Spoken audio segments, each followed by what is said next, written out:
जय हिंद एवरीवन। तो स्वागत है आपका आज की वीडियो में। तो आज की वीडियो में हम करेंगे टेंस का पार्ट 6 और ये हमारा लास्ट पार्ट होगा। इसके बाद हमारा टेंस जो है वो ख़त्म हो जाएगा और इसके बाद हम टेंस के प्रैक्टिस क्वेश्चन करेंगे। तो आज है ये लास्ट पार्ट इसका। इसके सभी जो रूल्स बचे हैं वो देख लेंगे और इससे पहले हमने टेंस सारे कंप्लीट कर लिए हैं प्रेजेंट से लेके फ्यूचर तक। तो इस वीडियो को करने से पहले आप उनको ज़रूर देख लें। तो शुरू करते हैं आज की वीडियो। तो आज है हमारा रूल नंबर 11। तो रूल नंबर 11 क्या बोलता है देखते हैं। दो बातें होती हैं, एक होता है एंटीसीडेंट और एक होता है प्रेसिडेंट। तो एंटीसीडेंट क्या होता है? एंटीसीडेंट वो होता है जो पहले हुआ है, जो काम पहले हुआ है, मतलब कंप्लीट एक्शन। कोई काम पहले हो चुका है तो मतलब वो कंप्लीट है, कंप्लीट एक्शन है वो। तो कंप्लीट एक्शन के लिए कौन सा टेंस यूज़ होगा यहाँ पे? पास्ट परफेक्ट टेंस के लिए। ये मैं बताऊंगा आपको कि कहाँ पे यूज़ होगा। तो आप फिलहाल अभी इसको जान लें कि एंटीसीडेंट होता है जो पहले हुआ, मतलब कंप्लीट एक्शन है, पास्ट परफेक्ट में आएगा। और प्रेसिडेंट होता है जो बाद में हुआ, जो बाद में एक्शन होगा, तो उसके लिए आएगा पास्ट इंडेफिनिट टेंस। तो पास्ट इंडेफिनिट आएगा प्रेसिडेंट में और एंटीसीडेंट में आएगा पास्ट परफेक्ट टेंस। तो कैसे कैसे बनेगा ये कि पहले आता है एंटीसीडेंट, उसके बाद आता है बिफोर और उसके बाद आता है प्रेसिडेंट। एंटीसीडेंट, बिफोर और प्रेसिडेंट।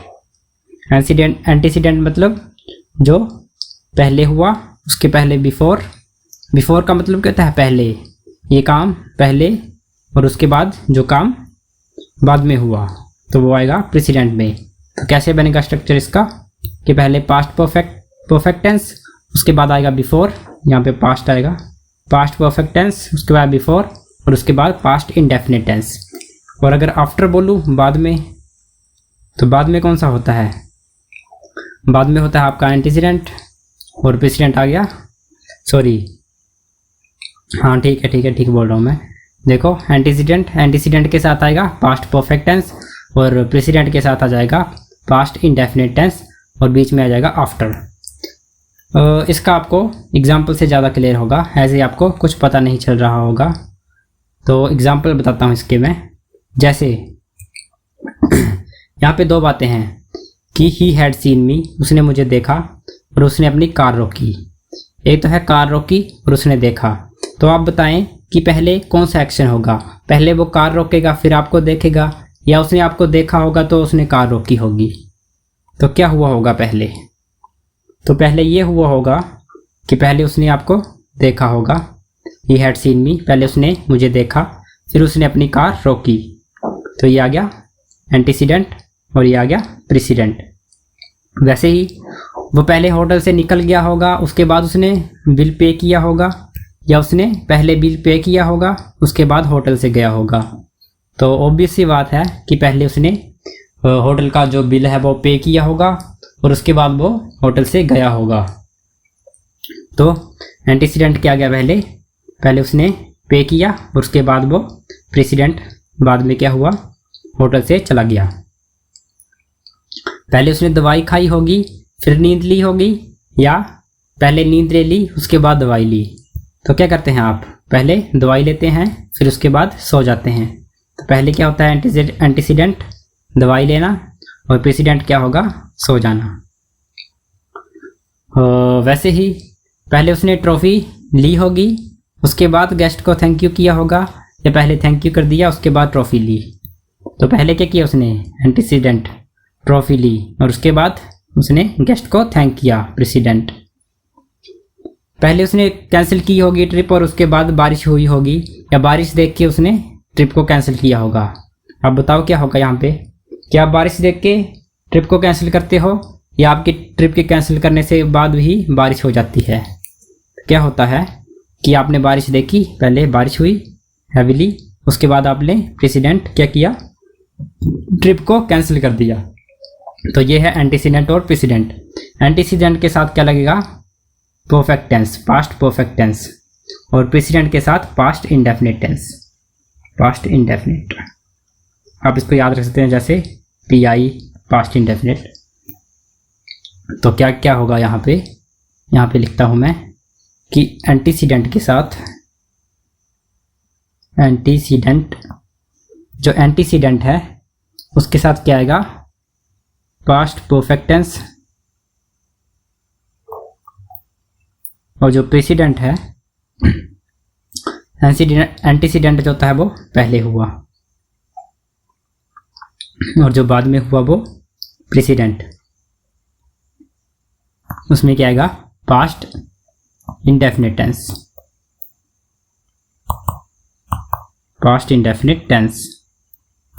तो अब यहाँ पे देखो, एंटीसीडेंट के साथ पास्ट परफेक्ट, प्रेसिडेंट के साथ पास्ट इंडेफिनिट, और आपको जो स्ट्रक्चर है पास्ट परफेक्ट और पास्ट इंडेफिनिट के दोनों के आते होंगे क्योंकि आपने पिछली वीडियो देखी है। अगर आपने पिछली वीडियो नहीं देखी है तो आपको नहीं आते होंगे।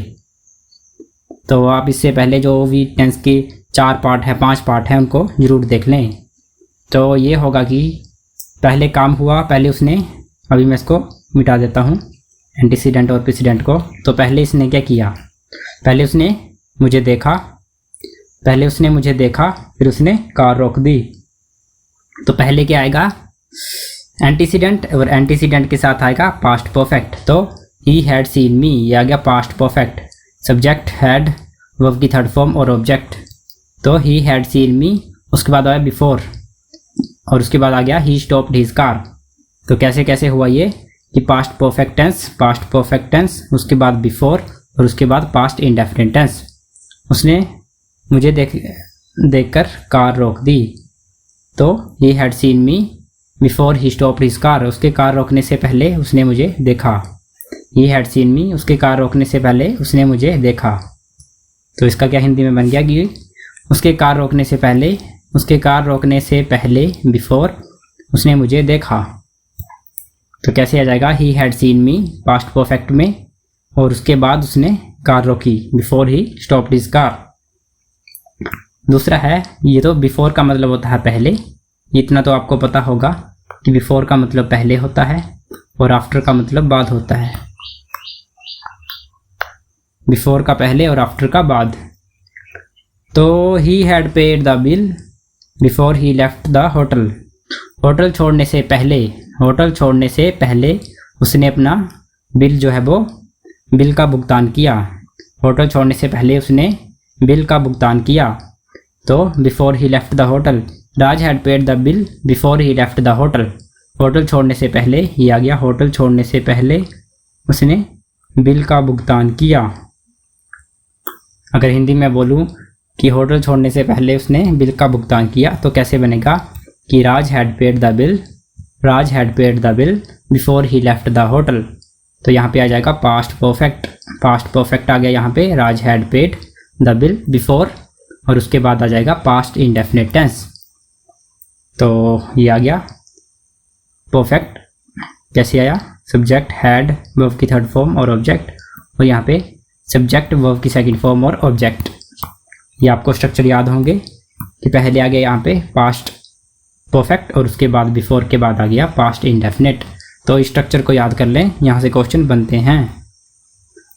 तो नेक्स्ट है, she had taken some medicine before she went to sleep, कि उसके सोने से पहले उसने दवाई ली। तो सोने से पहले उसने दवाई ली, तो क्या बन जाएगा, she had taken some medicine before she went to sleep.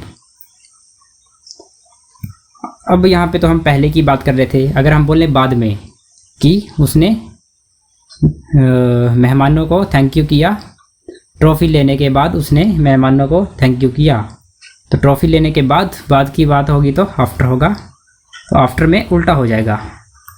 Antecedent और प्रेसिडेंट जो है उनकी पोजीशन जो है बदल जाएगी।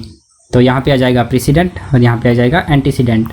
एंटीसीडेंट के साथ क्या आ जाएगा, पास्ट परफेक्ट टेंस, और यहाँ पे प्रेसिडेंट के साथ आ जाएगा पास्ट इंडेफिनिट टेंस। तो कैसे बन जाएगा कि the boy thanked the guest, यहाँ पे देखो सब्जेक्ट, वर्ब की सेकंड फॉर्म और ऑब्जेक्ट। तो बॉय थैंक्ड द गेस्ट, और उसके बाद आफ्टर आ गया, आफ्टर के बाद आ गया पास्ट परफेक्ट, जैसे सब्जेक्ट, वर्ब की थर्ड फॉर्म, सब्जेक्ट हैड और वर्ब की थर्ड फॉर्म और ऑब्जेक्ट। तो ये बन गया पास्ट परफेक्ट टेंस। तो क्या बना इसका कि ट्रॉफ़ी लेने के बाद he had received the trophy, और आफ्टर ट्रॉफ़ी लेने के बाद उसने गेस्ट द बॉय जो लड़का है लड़के ने गेस्ट को थैंक यू किया। ट्रॉफ़ी लेने के बाद लड़के ने गेस्ट को थैंक यू किया। The boy thanked the guest after he had received the trophy. तो इस स्ट्रक्चर को आप याद रखें कि जहाँ पे बिफोर आएगा तो बिफोर से पहले हम पास्ट परफेक्ट टेंस लगाएंगे और बिफोर के बाद पास्ट इंडेफिनिट टेंस लगाएंगे, और आफ्टर आएगा तो आफ्टर के बाद पास्ट परफेक्ट टेंस लगाएंगे और आफ्टर से पहले पास्ट इंडेफिनिट टेंस लगाएंगे। आप इसको ध्यान में रखें, आप इसको याद कर लें, नोट बना लें, याद कर लें कि बिफोर से पहले पास्ट परफेक्ट टेंस और बिफोर के बाद पास्ट इंडेफिनिट, आफ्टर के बाद पास्ट परफेक्ट टेंस और आफ्टर से पहले पास्ट इंडेफिनिट टेंस। तो नेक्स्ट है हमारा she cancelled the trip after she cancelled the trip after it had rained heavily, कि भारी बारिश होने के बाद उसने अपनी जो ट्रिप है वो कैंसिल कर दी, उसने अपनी यात्रा कैंसिल कर दी। तो she cancelled the trip after it had rained heavily. तो आफ्टर के बाद क्या आ जाएगा पास्ट परफेक्ट टेंस और आफ्टर के पहले आ जाएगा पास्ट इंडेफिनिट टेंस। तो पास्ट इंडेफिनिट आ गया यहाँ पे she cancelled the trip, subject verb की सेकंड फॉर्म ऑब्जेक्ट, आफ्टर आ गया, आफ्टर के बाद आ गया हमारा पास्ट परफेक्ट टेंस। तो परफेक्ट में क्या होगा सब्जेक्ट, हैड, वर्ब की थर्ड फॉर्म और ऑब्जेक्ट। तो ये हुआ कि भारी बारिश के बाद उसने अपनी ट्रिप जो है वो कैंसिल कर दी। She cancelled the trip after it had rained heavily.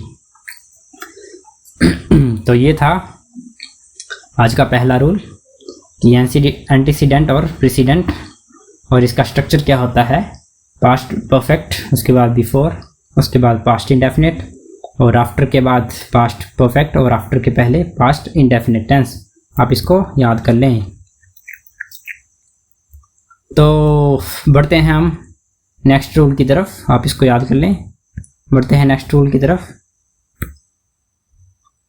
Next है कि यहाँ पे देन THEN होगा, THEN।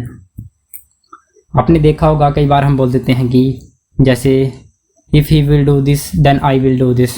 तो इफ़ के साथ देन जो है वो नहीं लगता है, इफ़ के साथ हमेशा कोमा लगता है, इफ़ के साथ हमेशा कोमा लगेगा, देन नहीं लगेगा। तो इफ़ के साथ हमेशा क्या लगेगा कोमा लगेगा, आप इसको याद रखें। यहाँ पे बहुत लोग गलती कर जाते हैं कि वो इफ़ के साथ देन लगा देते हैं, तो इफ़ के साथ देन नहीं लगता है। ये रूल नंबर हमारा 12 बोलता है कि इफ़ के साथ देन नहीं लगता है, इफ़ के साथ हमेशा कोमा लगेगा। इफ़ और उसके बाद कंडीशन दी होगी कि if he will do this, वो कंडीशन आ गई, then I will do this, तो वो रिजल्ट आ गया आगे। तो इफ़ के साथ जो है देन वो नहीं लगेगा, आप इसको याद रखें। तो क्या है हमारे रूल नंबर 12 कि इफ़ के साथ जो है वो देन नहीं लगेगा, इफ़ के साथ कोमा लगेगा। इफ़ कंडीशन और उसके बाद कोमा और उसके बाद रिजल्ट। जैसे एग्जांपल हैं कि if Rahul comes late then I will scold him, तो ये गलत हो जाएगा क्योंकि यहाँ पे देन नहीं आएगा, यहाँ पे आएगा इफ़ राहुल कम्स लेट। अगर राहुल लेट आता है तो मैं उसे डांटूंगा। तो इफ़ राहुल कम्स लेट तो कोमा आया आगे और उसके बाद आई विल स्कोल्ड हिम। तो अगर राहुल लेट आता है तो मैं उसे डांटूंगा, इसका मतलब बन जाएगा if Rahul comes late I will scold him. तो यहाँ पे देन जो है वो गलत हो जाएगा, देन नहीं होगा, यहाँ पे कोमा लगेगा। नेक्स्ट है if he wins the election then he will host a party, कि अगर वह इलेक्शन जीतता है तो वो पार्टी करेगा, पार्टी होस्ट करेगा। तो यहाँ पे देन है वो नहीं आएगा, यहाँ पे क्या आएगा, यहाँ पे कोमा आएगा, इफ़ के साथ देन नहीं लगेगा। तो if he wins the election he will host a party. तो इसको आप याद रखें कि इफ़ के साथ देन नहीं आएगा। ये कॉमन सा एक एरर है, वो पूछ लिया जाता है करेक्शन में, तो इसको आप याद रखें। तो बढ़ते हैं हम नेक्स्ट रूल की तरफ, और ये जो रूल है वो आगे हर रूल में काम में आएगा। आप हर जगह देखेंगे कि इफ़ के बाद कोमा लगा होगा, देन नहीं होगा। तो बढ़ते हैं हम नेक्स्ट रूल की तरफ। नेक्स्ट है कंडीशन। जहाँ पे इफ़ लगता है उनको हम कंडीशनल सेंटेंस भी बोलते हैं, इसको भी आप ध्यान में रखें कि इफ़ इफ़ के बाद अगर प्रेजेंट इंडेफिनिट टेंस है तो उसके बाद क्या आएगा, फ्यूचर इंडेफिनिट टेंस आएगा। आप इसको याद रखें, इफ़ के बाद अगर प्रेजेंट इंडेफिनिट टेंस आया है तो उसके बाद आएगा फ्यूचर इंडेफिनिट टेंस। और इन सभी के स्ट्रक्चर आपको कैसे पता लगेगा कि प्रेजेंट इंडेफिनिट टेंस आया है इफ़ के बाद? आपको जो स्ट्रक्चर बताए हैं, पहली वीडियो में बताया आपको मैंने प्रेजेंट इंडेफिनिट का स्ट्रक्चर, और तीसरी वीडियो में फ्यूचर इंडेफिनिट का। तो आपको जो वो स्ट्रक्चर को देख के, जैसे स्ट्रक्चर बना होगा सेंटेंस में, उसको देख के पता लगेगा कि इफ़ के साथ कौन सा टेंस लगा है। तो इफ़ के साथ प्रेजेंट इंडेफिनिट टेंस होगा तो उसके बाद क्या आएगा, फ्यूचर इंडेफिनिट टेंस। आप इसको याद रखें। तो इसके एग्जाम्पल देखते हैं, जैसे if it rains I will cancel the trip. और यहाँ पे इफ़ कंडीशन दी है, उसके बाद इसका रिजल्ट है। इफ़ के बाद यहाँ पे कंडीशन है और कंडीशन के बाद इसका रिजल्ट है। इफ़ के बाद कंडीशन है और कंडीशन के बाद इसका रिजल्ट है। जैसे इफ़ इट रेन्स, अगर बारिश होती है तो मैं अपनी ट्रिप जो है वो कैंसिल कर दूंगा। तो यहाँ पे ये क्या है, फ्यूचर एक्शन है कि बारिश होगी, बारिश होती है तो मैं कैंसिल कर दूंगा अपनी ट्रिप। तो ये क्या है, फ्यूचर एक्शन है उसका। फ्यूचर एक्शन या फ्यूचर रिजल्ट बोल सकता हूँ मैं, कि जो ये कंडीशन दी हुई है कि बारिश होती है, इफ़ इट रेन्स, अगर बारिश होती है तो I will cancel the trip. तो यहाँ पे ये कंडीशन है, ये कंडीशन लगी और इसका रिजल्ट आया आगे फ्यूचर इंडेफिनिट टेंस में रिजल्ट, या इसका कंडीशन का फ्यूचर क्या बना कि आई विल कैंसिल द ट्रिप। तो ये था हमारा रूल कि इफ़ इट रेन्स। देखो यहाँ पे क्या है, ये प्रेजेंट इंडेफिनिट है। कैसे प्रेजेंट इंडेफिनिट क्या होता था, स्ट्रक्चर सब्जेक्ट प्लस वर्ब की फर्स्ट फॉर्म और एस और ऑब्जेक्ट, बस यही था। तो देखो यहाँ पे भी क्या है, सब्जेक्ट आया, कंडीशन आ गई, पहले इफ़ कंडीशन आ गई, उसके बाद सब्जेक्ट आया और वर्ब की फर्स्ट फॉर्म एस आ गया। तो ये क्या बन गया, प्रेजेंट इंडेफिनिट टेंस। उसके बाद कोमा आया, देखो यहाँ पे देन नहीं आया, यहाँ पे कोमा आया। कोमा के बाद क्या आएगा, रिजल्ट आएगा। रिजल्ट में क्या आया, यहाँ पे प्रेजेंट इंडेफिनिट में है तो रिजल्ट कैसे आएगा, फ्यूचर इंडेफिनिट में। तो I will cancel the trip, ये है future indefinite tense. Subject will verb की फर्स्ट फॉर्म, ये आ गया फ्यूचर इंडेफिनिट टेंस में। तो उम्मीद आपको ये वाला रूल भी समझ आ गया होगा, रूल नंबर 13, कि इफ़ के बाद कंडीशन होगी प्रेजेंट इंडेफिनिट में तो हमारा जो रिजल्ट है वो क्या आएगा, फ्यूचर इंडेफिनिट में। जैसे if she prepares well she will qualify the exam. अगर वह अच्छी तैयारी करती है तो वह एग्ज़ाम क्वालिफाई कर देगी, पास कर देगी। तो अगर वह अच्छी तैयारी करती है तो वह एग्ज़ाम पास कर लेगी। If she prepares well she will qualify the exam. Next है if train reaches on time Isha will board it. तो ट्रेन अगर टाइम से पहुंचती है तो वो उसे पकड़ लेगी। बोर्ड करना मतलब ट्रेन को पकड़ना होता है। तो अगर ट्रेन टाइम से पहुंचेगी तो ईशा उस पर चढ़ जाएगी। बोर्ड करना मतलब चढ़ जाना। तो नेक्स्ट है, और जो इफ़ वाले जो कंडीशन सेंटेंसेस होते हैं इसको हम उल्टा भी कर सकते हैं। जैसे यहाँ पे था if present indefinite tense future indefinite tense. तो यहाँ पे अगर इसको मैं उल्टा कर दूँ, इसको मैं उल्टा भी कर सकता हूँ। इसको मैं फ्यूचर इंडेफिनिट को आगे ले आऊँ तो यहाँ पे आ जाएगा फ्यूचर इंडेफिनिट, और उसके बाद मैं कंडीशन दे दूँ। पहले रिजल्ट को लिख दूँ और उसके बाद इफ़ लगा के मैं कंडीशन लिख सकता हूँ। कंडीशन में यहाँ पे आ जाएगा प्रेजेंट इंडेफिनिट, प्रेजेंट इंडेफिनिट। तो मैं पहले रिजल्ट को लगा के उसके बाद इफ़ लगा के मैं कंडीशन लिख सकता हूँ। तो इसको मैं ऐसे भी लिख सकता हूँ, जैसे तरुण विल प्रूव हिज टैलेंट, कि तरुण जो है वो टैलेंट प्रूव करेगा अगर उसका बॉस उसको चांस देगा। तो तरुण विल प्रूव हिज टैलेंट, ये आ गया फ्यूचर इंडेफिनिट में। और उसके बाद इफ़ के साथ कंडीशन लगी, वो आ गई प्रेजेंट इंडेफिनिट में। If boss give him chance, if the boss give him chance. तो ये आ गया हमारा कंडीशनल सेंटेंस। तो अगर आपको जो स्ट्रक्चर हैं जो आपको मैंने बताए थे पार्ट 1 में, पार्ट 2 में, पार्ट 3 में, अगर वो आपको ढंग से आते होंगे तो ये रूल जो है वो आप चुटकियों में कर लेंगे। तो पहले उनको ज़रूर रिवाइज़ कर लें और ये जो है इन रूल्स को याद कर लें। इनमें से क्वेश्चन आता है। इन रूल से क्वेश्चन आपके जो हुआ था HPPSC का कंडक्टर का पेपर, उसमें भी आया था। तो नेक्स्ट है हमारा रूल नंबर 14। रूल नंबर 14 बोलता है if past indefinite subject would have, अगर पास्ट इंडेफिनिट होगा इफ़ के साथ, पहले क्या था, पहले था प्रेजेंट इंडेफिनिट था पहले यहाँ पे, तो फ्यूचर इंडेफिनिट आ रहा था।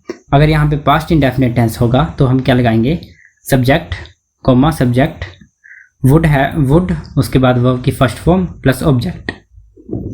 तो कैसे रहेगा हमारा structure, if past indefinite subject would और वर्ब की first form, if past indefinite subject would और वर्ब की first form, if past indefinite subject plus would plus verb की फर्स्ट फॉर्म। आपको ये एग्जाम्पल से समझ आएगा, हम एग्जाम्पल में चलते हैं। जैसे if they helped the lady, if they helped the lady she would thank them, अगर वे लेडी की मदद करते तो वह उन्हें धन्यवाद करती। If they helped the lady she would thank them, तो इसका क्या बन जाएगा कि अगर वे उसकी मदद करते तो वह उन्हें धन्यवाद करती। या दूसरा देखो, तरुण वुड पनिश हर, इसको हमने उल्टा कर दिया, उल्टा हम कर सकते हैं, आपको पता है। Tarun would punish her if she misbehaved again, कि यहाँ पे क्या बोला गया है कि तरुण उसे पनिश करता अगर वो फिर से मिसबिहेव करती। या तीसरा देख लेते हैं हम, if government announce the vacancies, कि गवर्नमेंट जो है वो वैकेंसी अनाउंस करती तो स्टूडेंट क्या करते, अच्छे से प्रिपेयर करते, अच्छे से तैयारी करते। तो यहाँ पे क्या होगा, इफ़ के बाद यहाँ पे देखो, इफ़ के बाद यहाँ पे आया पास्ट इंडेफिनिट टेंस। कैसे आया पास्ट इंडेफिनिट, कैसे आपको पता लगा, ये पता लगा आपको पार्ट 2 से, टेंस की पार्ट 2 वाली जो वीडियो है उससे पता लगा कि इफ़ आ गया पहले कंडीशनल सेंटेंस, फिर आ गया सब्जेक्ट, उसके बाद आ गया वर्ब की सेकंड फॉर्म, फिर ऑब्जेक्ट। तो क्या बन गया ये पास्ट इंडेफिनिट टेंस। तो ये पास्ट इंडेफिनिट टेंस है। तो उसके बाद क्या आया, उसके बाद आया सब्जेक्ट, उसके बाद आया वुड, उसके बाद आया वर्ब की फर्स्ट फॉर्म और ऑब्जेक्ट। तो ये बन गया हमारा सेंटेंस कि अगर वे लेडी की सहायता करते तो वह उन्हें धन्यवाद करती। और इसको हम उल्टा भी कर सकते हैं, उल्टा कर देंगे तो क्या बन जाएगा, अगर इसको हम उल्टा कर देंगे, कंडीशन को बाद में लिख देंगे तो इसको पहले कर देंगे subject plus would plus verb की फर्स्ट फॉर्म प्लस ऑब्जेक्ट, और इफ़ लगाते हैं हम कंडीशन, और उसके बाद आता पास्ट इंडेफिनिट टेंस, उल्टा कर देते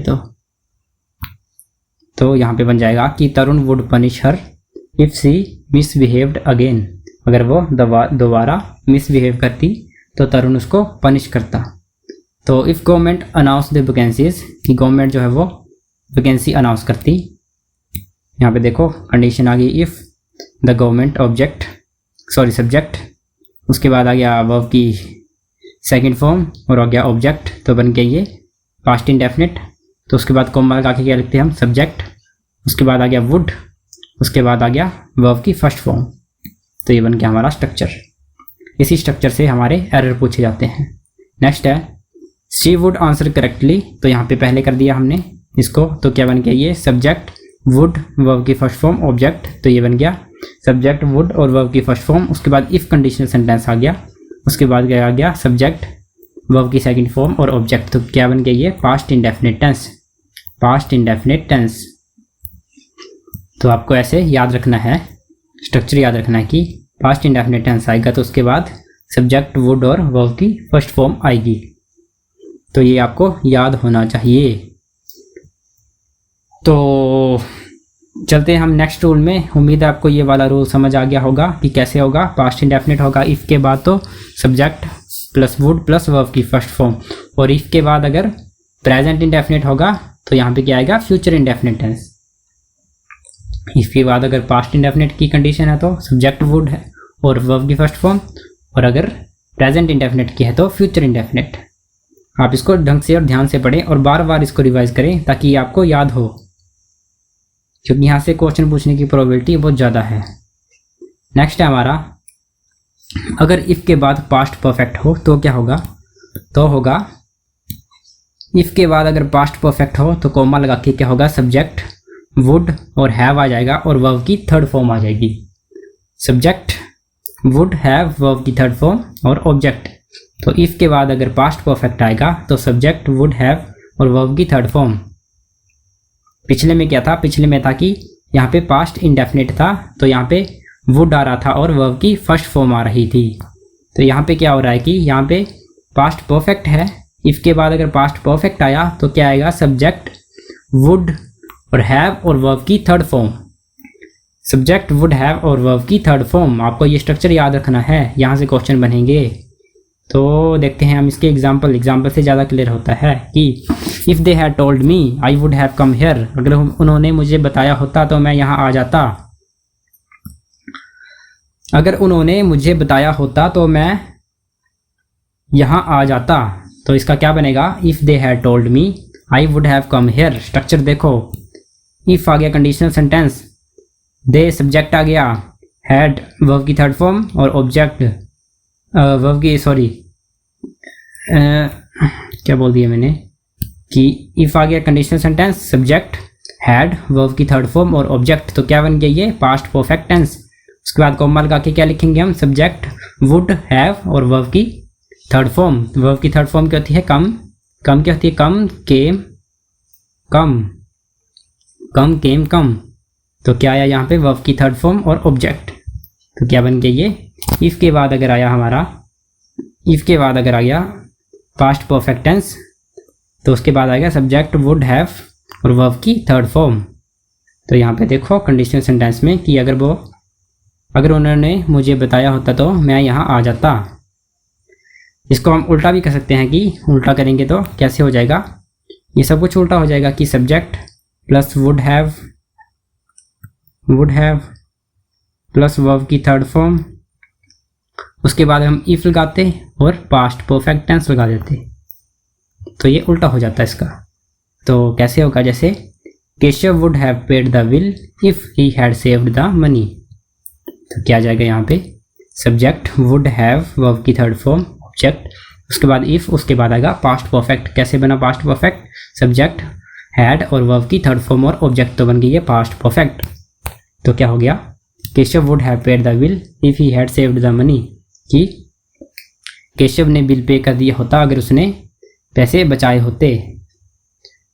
नेक्स्ट है हमारा कि Isha would have arranged everything, कि ईशा ने सब कुछ अरेंज कर दिया होता अगर उसे प्लान पता होता। तो Isha would have arranged everything if she had known the plan, कि अगर उसे प्लान का पता होता तो उसने सब कुछ अरेंज कर दिया होता। स्ट्रक्चर देख लो यहाँ पे, सब्जेक्ट वुड हैव वर्ब की थर्ड फॉर्म और ऑब्जेक्ट ये आ गया हमारा। तो इफ़ के बाद आ जाएगा पास्ट परफेक्ट टेंस, तो यहाँ पे she had, subject had, verb की थर्ड फॉर्म और ऑब्जेक्ट, तो ये बन गया हमारा रूल नंबर 14-15।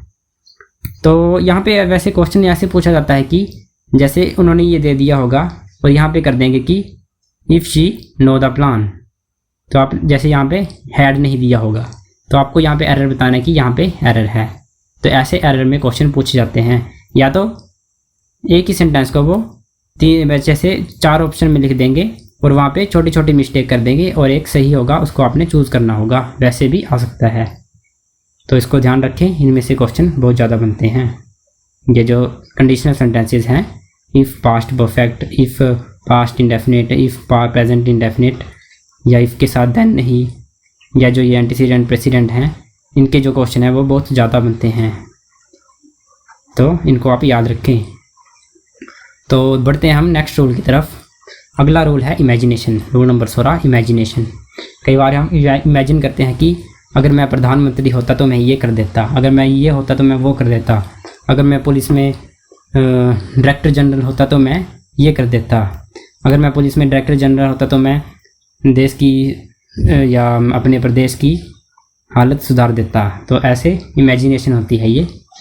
तो इमेजिनेशन के लिए क्या होता है, इफ़, इमेजिनेशन का इफ़ मतलब अगर, यहाँ पे भी कंडीशन है कि अगर मैं ये होता, अगर इफ़ का मतलब ही होता है हिंदी में अगर। इफ़, तो इसमें आएगा इफ़, फिर उसके बाद आएगा सब्जेक्ट चाहे प्लूरल हो या सिंगुलर हो, हमेशा उसके साथ वर लगेगा। आप इसको ध्यान रखें, ये होगा सिर्फ इमेजिनेशन में और कहीं नहीं होगा ये, कि इफ़ के बाद सब्जेक्ट है, सब्जेक्ट कैसा भी हो, सिंगुलर हो या प्लूरल हो, उसके साथ वर लगेगा और उसके बाद कॉमा आएगा, उसके बाद फिर से सब्जेक्ट आएगा और वुड और वर्ब की फर्स्ट फॉर्म और ऑब्जेक्ट। कि इफ़ आई वर्किंग कि इफ़ आई वर्किंग, इफ़ मैं बोलूँ इफ़ आ गया पहले, अगर आई आ गया, मैं सब्जेक्ट आई, ठीक है, ये सब्जेक्ट हो गया। उसके बाद आया वर, अगर मैं इफ़ आई वर, यहाँ पे प्लस ऑब्जेक्ट आ गया। इफ़ आई वर किंग, अगर मैं राजा होता, तो इसका क्या मतलब बना, इफ़ आई वर किंग, अगर मैं राजा होता, तो कॉमा आ गया। फिर उसके बाद तो आई वुड, तो मैं क्या करता, रूल द वर्ल्ड, मैं संसार पे राज करता, तो I would rule the world. तो यहाँ पे क्या बना कि अगर मैं ये होता, या मतलब बोला यहाँ पे बोल रहे हैं कि अगर मैं राजा होता तो मैं क्या करता, पूरे संसार पे राज करता। तो ये आ गई इमेजिनेशन, कि आप इमेजिन कर रहे हैं कि अगर मैं ये होता तो क्या करता। या मैं बोलूँ इफ़ आई वर रिच, अगर मैं अमीर होता, if I were rich I would, क्या करता, मैं सब कुछ खरीद लेता, आई वुड बाय एवरीथिंग, कि मैं सब कुछ खरीद लेता अगर मैं अमीर होता। तो ये आएगा इमेजिनेशन वाले सेंटेंसेस में। इसके एग्जाम्पल देखते हैं, जैसे if I were a king I would rule the world. Next है इफ़ तरुण वर अलाइव, अगर तरुण जिंदा होता, ही वुड बिकम मैनेजर, कि वो तो वह मैनेजर बन जाता। अगर तरुण जिंदा होता तो वह मैनेजर बन जाता। तो इफ़ सब्जेक्ट वर ऑब्जेक्ट, फिर आ गया कोमा, सब्जेक्ट वुड, वर्ब की फर्स्ट फॉर्म और ऑब्जेक्ट। तो ये है इमेजिनेशन के सेंटेंसेस। जैसे नेक्स्ट है कि इफ़ आई वर यू, अगर मैं तुम्हारी जगह होता तो मैं उसकी मदद नहीं करता। अगर इफ़ आई वर यू, कि अगर मैं तुम होता, बोलने का मतलब कि मैं तुम्हारी जगह होता तो मैं उसकी मदद नहीं करता। तो क्या बनेगा इसका, इफ़ सब्जेक्ट वर ऑब्जेक्ट, उसके बाद आ जाएगा कोमा, उसके बाद आ जाएगा सब्जेक्ट, फिर वुड, फिर उसके बाद वर्ब की फर्स्ट फॉर्म, या यहाँ पे आ गया हमारा नोट, वर्ब की फर्स्ट फॉर्म आ गई हेल्प, और आ गया ऑब्जेक्ट। तो ये आ गया हमारा इमेजिनेशन का सेंटेंस। या देखो इफ़ शी वर प्रिंसेस, अगर वो राजकुमारी होती तो क्या करती है वो, she would rule the world, तो वो संसार पे राज करती। तो यहाँ पे देखो इफ़ कंडीशन आ गई, subject verb object comma subject would, verb की फर्स्ट फॉर्म और ऑब्जेक्ट। तो ये आ गया हमारा इमेजिनेशन का स्ट्रक्चर। तो आप इसको याद कर लें कि इफ़ सब्जेक्ट सिंगुलर हो चाहे प्लूरल हो, आएगा हमेशा वर ही इसके साथ। यहाँ पे कॉमनली जो पूछा जाता है वो ये पूछा जाता है कि यहाँ पे वॉज कर देते हैं यहाँ पे, पर आता यहाँ पे हमेशा वर ही है। ये कई बार एम भी कर देंगे, इफ़ आई एम यू, तो आई एम नहीं होगा, यहाँ पे वर ही होगा। इसको याद रखें कि हमेशा यहाँ पे वर ही यूज़ किया जाएगा। यहाँ पे ज़्यादा क्वेश्चन बनते हैं। तो क्या है स्ट्रक्चर है, इफ़ सब्जेक्ट कैसा भी हो, वर, उसके बाद ऑब्जेक्ट, फिर सब्जेक्ट, फिर वुड और फिर वर्ब की फर्स्ट फॉर्म और ऑब्जेक्ट। की पहले हम बताएंगे कि मैं ये होता, पहले हम बोलेंगे कि मैं ये होता, फिर इसका कॉमा लगाएंगे तो फिर मैं ये करता, तो वो आएगा दूसरे वाले सब्जेक्ट में कि आई वुड डू दिस। तो ये आ गया इमेजिनेशन का सेंटेंस। तो आप इसको स्ट्रक्चर को पूरे याद कर लें। तो नेक्स्ट रूल नंबर 17 बोलता है कि it is time, it is moment या इट इज़ हाई टाइम, कि अभी ये समय है, अभी ये समय आ गया है कि हमें ये करना चाहिए। तो इट इज़ टाइम या इट इज़ मोमेंट या इट इज़ हाई टाइम। तो उसके बाद क्या करेंगे, सब्जेक्ट वर्ब की सेकंड फॉर्म और ऑब्जेक्ट। यहाँ पे जो है जो क्वेश्चन पूछा जाता है वो यहाँ पे पूछा जाता है कि यहाँ पे वर्ब की फर्स्ट फॉर्म कर देते हैं, तो वो गलत होती है। यहाँ पे जो एरर है वो कॉमनली यहाँ पे पूछा जाता है कि यहाँ पे वर्ब की सेकंड फॉर्म आती है, वो यहाँ पे वर्ब की फर्स्ट फॉर्म बना देते हैं सेंटेंस में वो वर्ब की फर्स्ट फॉर्म दे देंगे और आपको पूछेंगे कि एरर कहाँ पे है। तो जहाँ पे भी होगा it is time, it is high time या इट इज़ मोमेंट, तो वहाँ पे आएगा सब्जेक्ट प्लस वर्ब की सेकंड फॉर्म। और अगर इट इज़ टाइम दिया हो और अगर यहाँ पे कोई सब्जेक्ट ना हो, यहाँ पे देखो सब्जेक्ट है तो कोई सब्जेक्ट नहीं होगा, तो वहाँ पे क्या लिखेंगे हम, टू और वर्ब की फर्स्ट फॉर्म। यहाँ पे लिखेंगे टू और वर्ब की फर्स्ट फॉर्म। इसको हम क्वेश्चन में देखते हैं, फिर आपको ज़्यादा पता लगेगा। तो यहाँ पे है देखो, इट इज़ टाइम वी, यहाँ पे आ गया सब्जेक्ट, यहाँ पे सब्जेक्ट आ गया। तो यहाँ पे क्या आएगी, वर्ब की second form, completed this topic. वो क्या करेंगे कि वो ऐसे दे देंगे, it is time we complete this topic, वो ऐसे दे देंगे और पूछेंगे एरर क्या है। तो ऐसे देखने में लगता है कि यहाँ पे कंप्लीट में एरर नहीं है, लेकिन एरर यहाँ पे होता है कि यहाँ पे कंप्लीट नहीं आएगा, वर्ब की फर्स्ट फॉर्म नहीं आएगी, यहाँ पे आएगा वर्ब की सेकंड फॉर्म। तो यहाँ पे आएगा कंप्लीटेड, यहाँ पे वर्ब की सेकंड फॉर्म आएगी तो क्या बन जाएगा, कंप्लीटेड। तो it is time we completed this topic. Next है, it is high time they came here. तो इट इज़ हाई टाइम, वो ऐसे दे देंगे, it is high time they come here. तो यहाँ पे एरर क्या हो जाएगा, ये कम एरर हो जाएगा। तो it is high time, verb की सेकंड फॉर्म आएगी फिर दे केम हेयर। ये दे है देखो सब्जेक्ट, तो सब्जेक्ट के बाद क्या आएगा, वर्ब की सेकंड फॉर्म। नेक्स्ट है जैसे, it is high time we bought a new car. तो यहाँ पे सब्जेक्ट आ गया, तो उसके बाद आएगा वर्ब की सेकंड फॉर्म। तो बॉट क्या होता है, खरीदना, आपको पता है, बाय, बॉट ये होती है वर्ब की सेकंड फॉर्म, क्या होती है, बाय की, बॉट। तो it is high time we bought a new car, यहाँ पे वर्ब की सेकंड फॉर्म आएगी। और एक और ये जो बताया मैंने, इट इज़ टाइम टू, तो यहाँ पे जैसे it is time to complete this topic.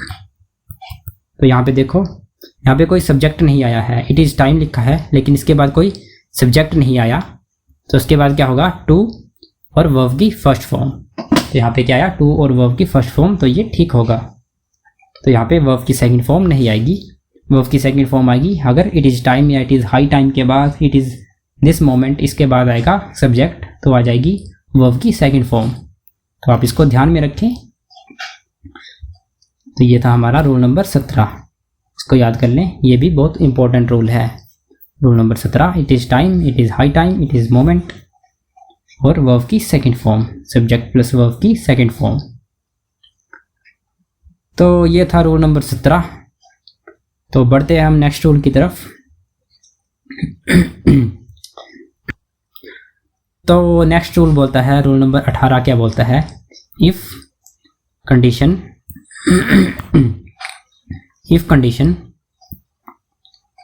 If के बाद कंडीशन दी है, उसके बाद हम रिजल्ट में क्या मूड बता सकते हैं। मूड में क्या लगेगी, मॉडल ऑक्सिलरी। और मॉडल ऑक्सिलरी आपको पता है क्या होती है, ये आपको मैंने कहाँ करवाई है, वर्ब के टॉपिक में। तो जो वर्ब वाली वीडियो है वो आप देख लें ज़रूर, वहाँ पे आपको मैंने मॉडल ऑक्सिलरी बताई हैं, मॉडल ऑक्सिलरी, मॉडल्स वो आपको मैंने बताए हैं वर्ब के टॉपिक में, तो उनको ज़रूर देख लें। तो इफ़, उसके बाद कंडीशन दी है और रिजल्ट में हम मूड बता सकते हैं। तो मूड बताने के लिए क्या लगते हैं, मॉडल ऑक्सिलरी। जैसे परमिशन बताने के लिए क्या लगेगा, मे या कैन। सजेशन बताने के लिए शुड या मस्ट। ये मे, कैन, शुड, मस्ट ये जो हैं सभी करवाए गए हैं आपको वर्ब वाले टॉपिक में, वर्ब। तो परमिशन के लिए क्या लगेगा, मे। सजेशन के लिए लगेगा शुड या मस्ट। इफ कंडीशन, रिजल्ट और मॉडल ऑक्सिलरी, इसमें परमिशन के लिए मे, कैन और सजेशन के लिए शुड या मस्ट। जैसे एग्जांपल है, if you need my car तो यू कैन टेक इट। तो यहाँ पे मॉडल ऑक्सिलरी आई कैन की परमिशन आपको की आप ले सकते हैं, अगर आपको मेरी कार चाहिए तो आप ले सकते हैं। तो you can take it, if you need my car you can take it. If she feels fever again she must consult a doctor. तो यहाँ पे सजेशन है कि उसको डॉक्टर से ज़रूर मिल लेना चाहिए अगर उसको दोबारा फीवर आता है तो if she feels fever again she must consult a doctor. तो वहाँ पे मॉडल ऑक्सिलरी आ गई मस्ट कि उसे, यहाँ पे सजेशन है कि वो डॉक्टर को कंसल्ट कर ले। तीसरा है, if you attend my class you must be attentive. तो अगर आप मेरी क्लास जो है वो अटेंड कर रहे हैं तो आपको क्या अटेंटिव रहना पड़ेगा। ये आपको क्या है, सजेशन है कि आपको अटेंटिव रहना पड़ेगा, यू मस्ट बी अटेंटिव। तो ये है मॉडल ऑक्सिलरी, इफ़ के साथ कंडीशन और उसका रिजल्ट में मूड बता रहे हैं, मॉडल ऑक्सिलरी बताएगी मूड। जैसे if you should go to the market, अगर आप मार्केट जाएंगे तो bring some snacks for me. तो इफ़ यू शुड, इसको ये ध्यान में रखें कि शुड कहाँ आता है, सब्जेक्ट के बाद शुड आता है। इफ सब्जेक्ट और शुड और उसके बाद ऑब्जेक्ट और उसके बाद जो है अगली नेक्स्ट जो रिजल्ट आएगा। तो if you should go to the market, bring some snacks for me. If they should misbehave again, कि वे दोबारा मिसबिहेव करते हैं तो उनको क्या, मैनर्स सिखाओ, गाइड देम मैनर्स। तो if they should misbehave again, guide them manners. तो आप इसको ध्यान रखें, शुड वाले को भी ध्यान रखें और इस मॉडल ऑक्सिलरी को भी ध्यान रखें। तो ये था मॉडल ऑक्सिलरीज रूल नंबर 18 में, कंडीशनल सेंटेंस में मॉडल ऑक्सिलरी। तो चलते हम नेक्स्ट रूल में, रूल नंबर 19। रूल नंबर 19 बोलता है कि सपोज और इफ़ जो हैं वो सुपरफ्लोअस हैं, अगर दोनों को साथ में यूज़ करेंगे तो। सुपरफ्लोअस आप जानते हैं क्या होता है, सुपरफ्लोअस में कितनी बार बता चुका हूँ नाउन से लेके अभी तक कि सुपरफ्लोअस वो होते हैं जो दो सेंटेंस कई बार साथ में आ जाते हैं। तो सपोज और इफ़ जो हैं वो साथ में यूज़ करेंगे तो सुपरफ्लोअस हैं। सपोज भी होता है मानना, और इफ़ भी होता है मानना, जैसे बोलते हैं मान लो। तो दोनों को अगर साथ में यूज़ कर देंगे तो वो क्या बन जाएगा, सुपरफ्लोअस। कई बार हम बोल देते हैं suppose if you are a king, वैसे हम बोल देते हैं वो गलत होता है। सपोज और इफ़ जो है वो साथ में नहीं आते, सपोज। और दूसरी बात ये है, ये पहली बात थी इस रूल की, ये पहली बात थी कि सपोज और इफ़ का साथ में नहीं आएंगे। और दूसरी बात ये है कि सपोज आएगा तो उसके बाद क्या, कंडीशन आएगी और कोमा लगा के इंटेरोगेटिव सेंटेंस बनेगा। उसके बाद कोमा लगा के क्या, इंटेरोगेटिव सेंटेंस बनेगा। सपोज के साथ इंटेरोगेटिव सेंटेंस बनेगा। अगर इंटेरोगेटिव सेंटेंस नहीं बना है तो यहाँ पे कंडीशन के साथ इफ़ आएगा। तो इसको मैं आपको एग्जाम्पल से समझाता हूँ कैसे। जैसे यहाँ पे देखो, पहली बात ये थी कि सपोज और इफ़ जो है वो सुपरफ्लोअस हैं अगर दोनों को साथ में यूज़ करेंगे तो यहाँ पे आया पहला है suppose if she comes late you, sorry गलत बोल दिया मैंने, suppose if she comes late will you punish her. तो सपोज कि वो लेट आती है तो क्या तुम उसे पनिश करोगे। अब देखो यहाँ पे देखो लास्ट में आपको ये तो पता है कि सपोज और इफ़ जो हैं वो सुपरफ्लोअस हैं, दोनों साथ में नहीं आएंगे। तो इन दोनों में से एक कटेगा, तो कौन सा कटेगा, सपोज काटें या इफ़ काटें, अब ये दुविधा है। तो यहाँ पे किसको काटेंगे, देखो पूरा सेंटेंस पढ़ो, suppose if she comes late will you punish her. तो यहाँ पे इंटेरोगेटिव मतलब क्वेश्चन पूछ लिया है लास्ट में। तो क्वेश्चन किस में पूछते हैं, इंटेरोगेटिव किस में आता है, सपोज में। तो राइट सेंटेंस क्या बन जाएगा, यहाँ पे इफ़ नहीं आएगा, यहाँ पे आएगा suppose she comes late will you punish her. तो यहाँ पे क्या बन जाएगा, इसका राइट सेंटेंस बन जाएगा suppose she comes late will you punish her. तो ये बन जाएगा राइट सेंटेंस।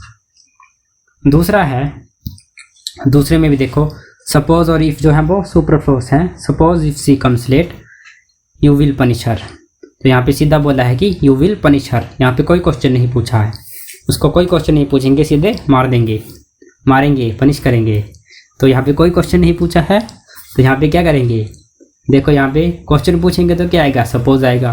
यहाँ पे कोई क्वेश्चन नहीं पूछा, सीधा उसको पनिश कर दिया है, तो यहाँ पे क्या आएगा, सपोज नहीं आएगा और यहाँ पे सीधा इफ़ आएगा। तो यहाँ पे सपोज नहीं आएगा, यहाँ पे आएगा इफ़। तो if she comes late you will punish her.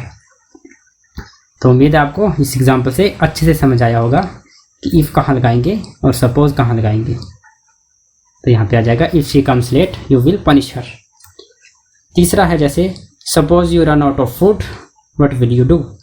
तो ये तो सिंपल सेंटेंस है, राइट सेंटेंस है कि suppose you run out of food what will you do. तो यहाँ पे देखो सब कुछ ठीक है, यहाँ पे इंटेरोगेटिव है, क्वेश्चन पूछा है और साथ में सपोज भी लगा है, कंडीशन और क्वेश्चन भी है। तो ये राइट सेंटेंस है कि suppose you run out of food what will you do. तो यहाँ पे सपोज कंडीशन, सपोज उसके बाद आगे कंडीशन और उसके बाद आगे इंटरोगेटिव सेंटेंस। सपोज कंडीशन और इंटरोगेटिव सेंटेंस, सपोज कंडीशन और इंटरोगेटिव सेंटेंस। तो यहाँ पे भी आ गया सपोज कंडीशन और इंटरोगेटिव सेंटेंस।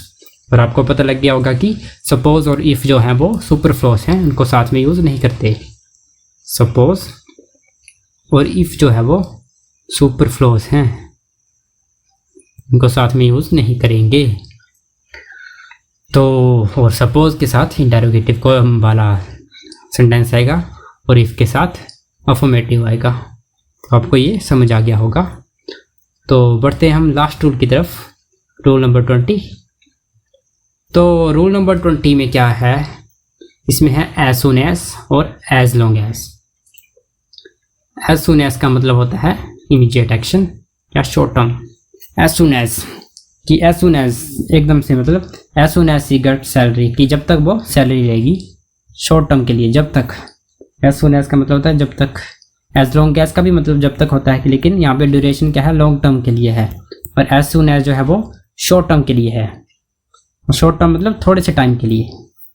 शॉर्ट टर्म का मतलब थोड़ा टाइम, थोड़ा टाइम, और ये ज़्यादा। तो एज लॉन्ग एज क्या बताएगा, ड्यूरेशन या लॉन्ग टर्म। और एज सुन एज बताएगा इमीडिएट एक्शन, इमीडिएटली, तभी, एकदम से एक्शन और शॉर्ट टर्म। और एज लॉन्ग एज बताएगा ड्यूरेशन किसी बात की या लॉन्ग टर्म में। जैसे as long as she get salary she will work here कि जब तक उसे सैलरी मिलती रहेगी तब तक वो काम करेगी। तो सैलरी जैसे 10 साल के लिए, 20 साल के लिए मिलती रहेगी, तब तक वो यहाँ पे काम करेगी। तो ये लॉन्ग टर्म में है, लॉन्ग टर्म में ड्यूरेशन है यहाँ पे। तो यहाँ पे आएगा एज लॉन्ग एज। और दूसरी बात है कि as soon as she get salary she will quit the job कि जैसे ही उसको सैलरी मिलेगी वैसे ही वो जॉब छोड़ देगी। जैसे ही सैलरी मिली, जैसे उसके हाथ में सैलरी आई, वैसे उसने जॉब छोड़ दी। तो क्या था यहाँ पे, शॉर्ट टर्म के लिए। तो एज सुन एज जैसे ही उसे सैलरी मिली वैसे ही उसने जॉब जो है छोड़ दी। तो एज सुन एज को हम बोल सकते हैं एज सुन एज मतलब जैसे ही ये हुआ, जैसे उसने सैलरी मिली वैसे उसने जॉब छोड़ दी। और एज लॉन्ग एज में क्या बोल सकते हैं हम कि